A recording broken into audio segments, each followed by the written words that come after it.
So today we are still looking at the Pythagorean theorem and finding squares and square roots, but using prime factorization instead of an area model to find the square. So our learning outcomes haven't changed. We're still trying to identify square numbers and then be able to determine the square root of a perfect square number and estimate the square root of an imperfect square number. So some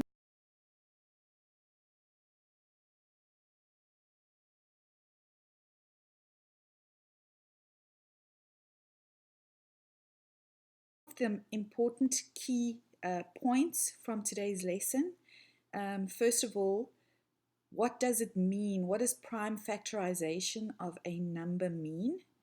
And really it is just to write the number as a product of all of its prime factors. So what does that mean? The prime factorization of 18 is 2 times 3 times 3. And the way that I find that is I create a factor tree for the number 18 and I divide it by the first prime factor or the first prime number that can divide into 18. So I could have divided by 2 or by 3. In this example, they've divided by 3. So 3 goes into 18 6 times. And 3 is a prime number, which is why they've circled it there. But 6 is not a prime number because it has other factors besides 1 and itself. So the number 2 can go into 6 3 times. So the factors of 6 are 2 and 3, and those are both prime numbers. So once all of the little branches on the tree have got just prime numbers at the end of them, then we draw the little circles around it to show that our prime factorization is complete. And then we know that those numbers in the circles, if I multiply them together, that would give us our number 18. So 3 times 2 times 3, or 2 times 3 times 3 gives me 18, or it could be written as 2 times 3 to the power of 2 gives me 18. So here's another example. The prime factorization of 16 is 2 times 2 times 2 times 2. So that just means all the prime factors of 16 are 2. 4 2's. So how did we get that? Using a factor tree, we put 16 at the top, and 2 goes into 16 8 times, and then 8 is 2 is a prime number, but 8 is not. So 8 can be factored further. So 2 goes into 8 4 times.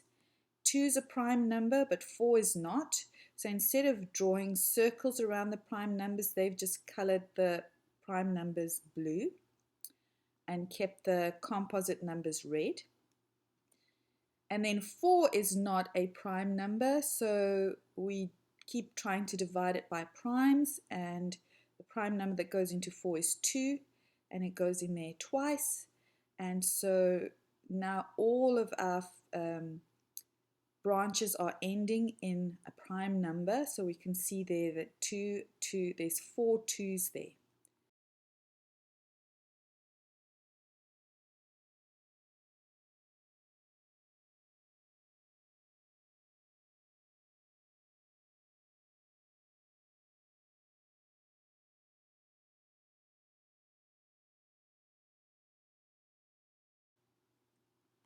So each prime factor occurs an even number of times. So how can we use prime factorization to determine if something is a perfect square number? Well, once we've factored the number, if we look at every prime factor, if it occurs an even number of times, then that number is actually a perfect square number. So the number 16 has got 2 appearing as a prime factor 4 times, and because it's appearing an even number of times, that makes it a perfect square.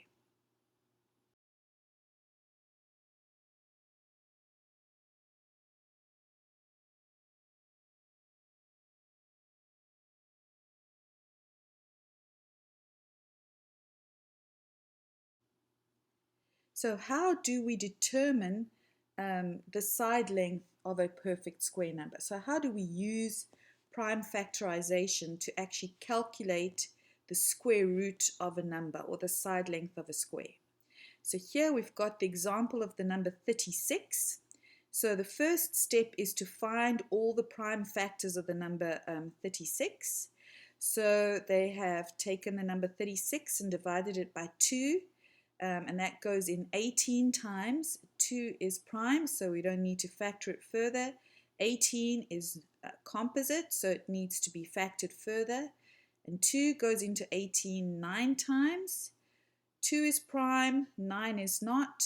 So we factor 9 further, and then a 9 can be divided by 3. And that leaves us with 3 times 3. So that's all of our prime factors listed there. Everything is reduced to its prime, which means that the prime factorization of 36 is 2 times 2 times 3 times 3. Now, how can I use that information to determine the square root of 36? Well, I need to arrange those prime factors into 2 equal groups. So one for each side length of a square. So for the groups to be equal, they each have to have a 2 and a 3 in them. So that means that the one side length would be 2 times 3, which is 6, and the other side length would be 2 times 3, which is 6. So each side length is 6. So the square root of 36 is 6.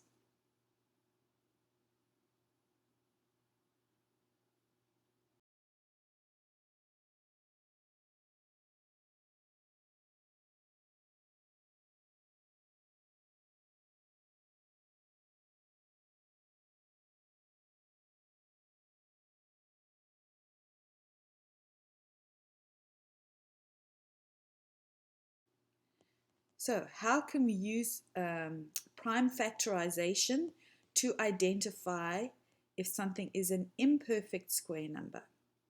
So here we have the example of the number 48.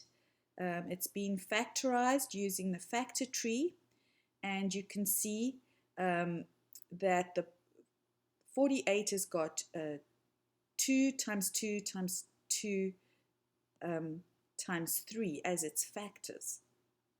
Okay, so the prime factorization of 48 is 2 times 2 times 2 times 2 times 3. So although the number 2 appears as a factor an even number of times, it appears 4 times. The factor 3 only appears once, and that's an odd number. So if at least one of the prime factors occurs an odd number of times, then we know that our number is not a perfect square. It's an imperfect square. So as I mentioned, the prime factor 2 occurs an even number of times, but the prime factor 3 occurs an odd number of times. Therefore, 48 is not a perfect square. So its square root needs to be estimated.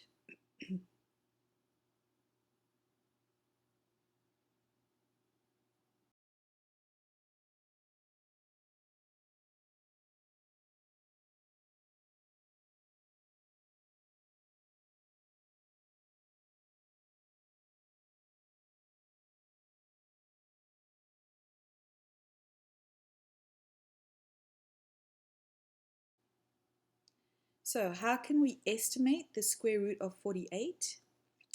Well, 48, we've got to look and see where does the number 48, which perfect squares does it fall between? So the little diagram on the right has got a list of all the perfect squares up until 15 squared, which is 225.